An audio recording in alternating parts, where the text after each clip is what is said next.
सभी सज्जनों को जय सीताराम जी। नव वर्ष के इस पूर्व बेला पर इंसानियत में ढलने का दृढ़ संकल्प लें।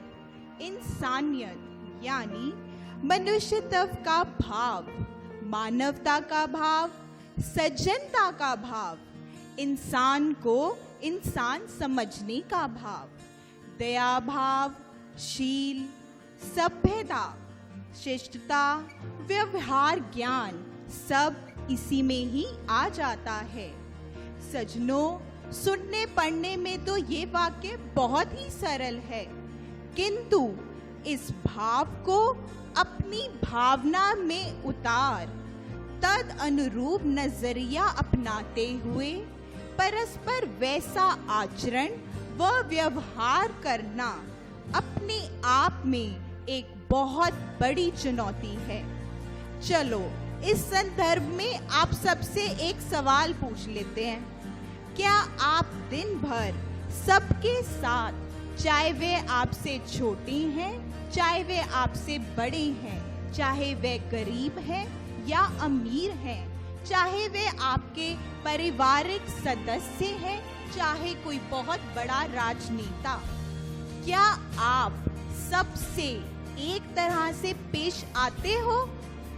पूछ कर देखो अपने से, क्या आप सच में सबके साथ एक साथ पेश आते हो? तो हाथ खड़ा करो।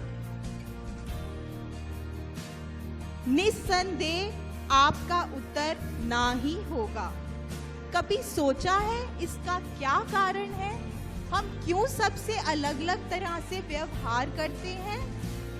सज्जनों, सत्यता तो यह है कि जब हम किसी से बात करते हैं या किसी के साथ विचरते हैं तो हम आत्मीयता के अनुकूल ऐक्य भाव से नहीं, अपितु शारीरिक स्तर पर उसके पद, उसके रुतबे, अवस्था व औहदे को देखकर बात करते हैं और उसके द्विभावयुक्त व्यवहार करते हैं।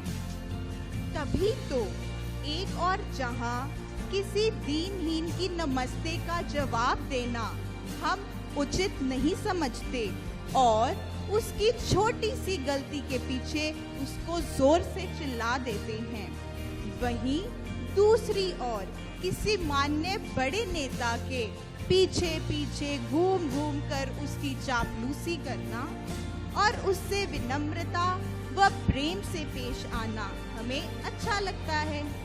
ऐसे में चाहे वह नेता अनुचित व गलत ही क्यों ना बोले, उसके द्वारा अपमान भी चुपचाप सह जाते हैं और उसके खिलाफ जानने की जुर्रत नहीं करते। आखिर ऐसा भेदभाव क्यों? क्यों क्यों हम किसी को छोटा तो किसी को बड़ा समझते हैं?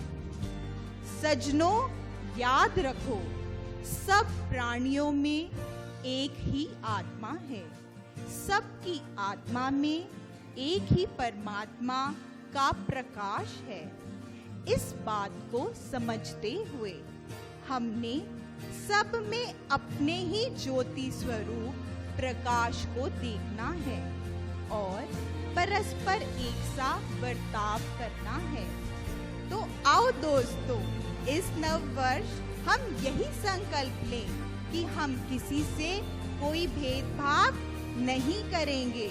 तो आओ दोस्तों, इस नव वर्ष हम यह संकल्प लें कि हम किसी से कोई भेदभाव नहीं करेंगे और अब से जो भी मिलेगा उसके हृदय में अपने ही असलियत प्रकाश को देखते हुए उससे सज्जन भाव का वर्ताव करेंगे व इसी तरह मानवीयता में ढल मानव धर्म का ध्वज बुलंद रखेंगे। इन्हीं शुभकामनाओं के साथ सभी सज्जनों को जय सीताराम।